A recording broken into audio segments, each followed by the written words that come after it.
GIVER, Lois, Larry, Houghton, Mifflin Company, Boston. For all the children to whom we entrust the future of the giver, it was almost December, and Jonas was beginning to be frightened.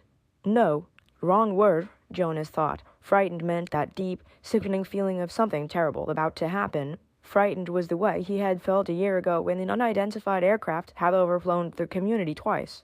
He had seen it both times. Squinting toward the sky, he had seen the sleek jet, almost a blur at its high speed, go past, and a second later heard the blast of sound that followed. Then one more time, a moment later, from the opposite direction, the same plane. At first, he had been only fascinated. He had never seen aircraft so close, for it was against the rules for pilots to fly over the community. Occasionally, when supplies were delivered by cargo planes to the landing field across the river, the children rode their bicycles to the riverbank and watched intrigued the unloading and then the takeoff directed to the west, always away from the community. But the aircraft a year ago had been different. It was not a squat, fat-bellied cargo plane, but a needle-nosed single-pilot jet. Jonas, looking around anxiously, had seen others, adults as well as children, stop what they were doing and wait, confused, for an explanation of the frightening event. Then all of the citizens had been ordered to go into the nearest building and stay there immediately. The rasping voice through the speakers had said, "Leave your bicycles where they are," instantly, obediently. Jonas had dropped his bike on its side on the path behind his family's dwelling. He had run indoors and stayed there alone.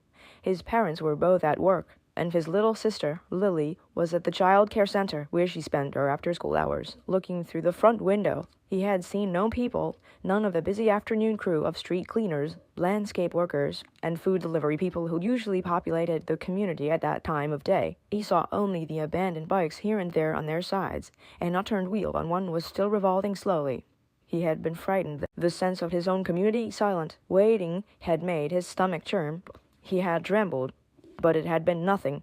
Within minutes the speakers had crackled again, and the voice, reassuring now and less urgent, have explained that the pilot in training had misread his navigational instructions and made a wrong turn. Desperately the pilot had been trying to make his way back before this error was noticed. Needless to say, he will be released, the voice had said, followed by silence. There was an ironic tone to that final message, as if the speaker found it amusing, and Jonas had smiled a little, though he knew what a grim statement it had been. For a contributing citizen to be released from the community was a final decision, a terrible punishment, an overwhelming statement of failure. Even the children were scolded if they used the term lightly at play, jeering at a teammate who missed a catch or stumbled in a race. Jonas had done it once, had shouted at his best friend, "That's it, Asher, your release," when Asher's clumsy error had lost a match for his team. He had been taken aside for a brief and serious talk by the coach, had hung his head with guilt and embarrassment, and apologized to Asher after the game. Now, thinking about the feeling of fear as he pedaled home along the river path, he remembered that moment of palpable, stomach-sinking terror when the aircraft had streaked above. It was not what he was feeling now, with December approaching. He searched for the right word to describe his own feeling. Jonas was careful about language, not like his friend Asher, who talked too fast and mixed things up, scrambling words and phrases until they were barely recognizable and often very funny. Jonas grinned, remembering the morning that Asher had dashed into the classroom, late as usual, arriving breathlessly in the middle of the chanting of the morning anthem. When the class took their seats at the conclusion of the patriotic hymn, Asher remained standing to make his public apology as was required. "I apologize for inconveniencing my learning community." Asher ran through the standard apology phrase rapidly, still catching his breath. The instructor in class waited patiently for his explanation. The students had all gone grinning because they had listened to Asher's explanations so many times before. "I left home at the correct time, but when I was riding along near the hatchery, the crew was separating some salmon. One guess I just got distraught, watching them. I apologized to my classmates," Asher concluded. He smoothed his rumpled tunic and sat down. "We accept your apology, Asher." The class recited the standard response in unison. Many of the students were biting their lips to keep from laughing. "I accept your apology, Asher," the instructor said. He was smiling. "And I thank you, because once again you have provided an opportunity for a lesson in language. Distraught is too strong an adjective to describe salmon viewing." He turned and wrote "distraught" on the instructional board. Beside it he wrote "distracted." Jonas, nearing his home now, smiled at the recollection. Thinking still as he wheeled his bike into its narrow port beside the door. He realized that frightened was the wrong word to describe his feelings. Now that December was almost here, it was too strong an adjective. He had waited a long time for this special December. Now that it was almost upon him, he wasn't frightened, but he was eager, he decided. He was eager for it to come, and he was excited, certainly. All of the 11s were excited about the event that would be coming so soon, but there was a little shudder of nervousness when he thought about it, about what might happen. Apprehensive, Jonas decided. That's what I am. Who wants to be the first tonight? For feelings? Jonas's father asked at the conclusion of their evening meal. It was one of the rituals, the evening telling of feelings. Sometimes Jonas and his sister, Lily, argued over turns, over who would get to go first. Their parents, of course, were part of the ritual. They, too, told their feelings each evening. But like all parents, all adults, they didn't fight and wheedle for their turn, nor did Jonas tonight. His feelings were too complicated this evening. He wanted to share them, but he wasn't eager to begin the process of sifting through his own complicated emotions, even with the help that he knew his parents could give. "You go, Lily," he said, seeing his sister, who was much younger, only a 7, wiggling with impatience in her chair. "I felt very angry this afternoon," Lily announced. "My childcare group was at the play area, and we had a visiting group of 7s, and they didn't obey the rules at all. One of them, a male, I don't know his name, kept going right to the front of the line for the slide, even though the rest of us were all waiting. I felt so angry at him. I made my hand into a fist, like this." She held up a clenched fist, and the rest of the family smiled at her small defiant gesture. "Why do you think the visitors didn't obey the rules?" Mother asked. Lily considered and shook her head. "I don't know. They acted like animals," Jonas suggested. He laughed. "That's right," Lily said, laughing too. "Like animals." Neither child knew what the word meant exactly, but it was often used to describe someone uneducated or clumsy, someone who didn't fit in. "Where were the visitors from?" Father asked. Lily frowned, trying to remember. "Our leader told us when he made the welcome speech, but I can't remember. I guess I wasn't paying attention. It was from another community. They had to leave very early, and they had their midday meal on the bus." Mother nodded. "Do you think it's possible that their rules may be different, and so they simply didn't know what your play area rules were?" Lily shrugged and nodded. "I suppose. You've visited other communities, haven't you?" Jonas asked. "My group has, often." Lily nodded again. "When we were 6s, we went and shared a whole school day with a group of 6s in their community." "How did you feel when you were there?"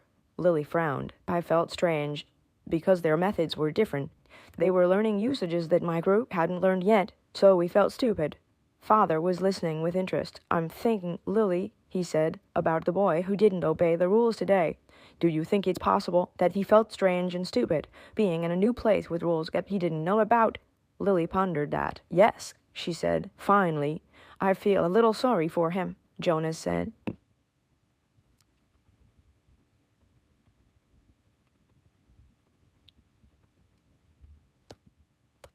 Father asked. "Still angry?" "I guess not," Lily decided. "I guess I feel a little sorry for him. And sorry I made a fist." She grinned. Jonas smiled back at his sister. Lily's feelings were always straightforward, fairly simple, usually easy to resolve. He guessed that his own had been, too, when he was a 7. He listened politely, though not very attentively, while his father took his turn, describing a feeling of worry that he had that day at work, a concern about one of the new children who wasn't doing well. Jonas's father's title was nurturer. He and the other nurturers were responsible for all the physical and emotional needs of every new child during its earliest life. It was a very important job, Jonas knew, but it wasn't one that interested him much.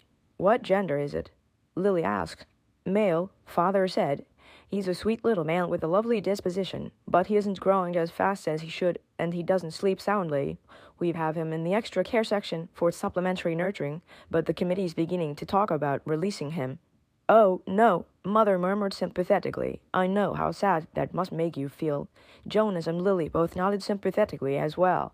Release of new children was always sad, because they hadn't had the chance to enjoy life within the community yet, and they hadn't done anything wrong. There were only 2 occasions of release which were not punishment. Release of the elderly which was a time of celebration for a life well and fully lived, and release of a new child, which always brought a sense of what could we have done. This was especially troubling for the nurturers, like father, who felt they had failed somehow. But it happened very rarely.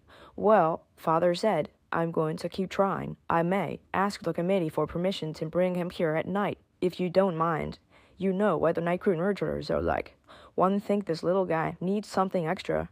Of course, mother said, and Jonas and Lily nodded. They had heard father complain about the night crew before.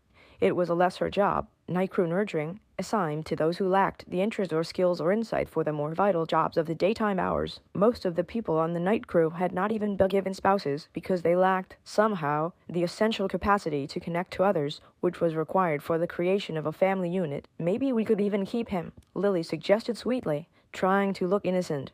The look was fake. Jonas knew. They all knew.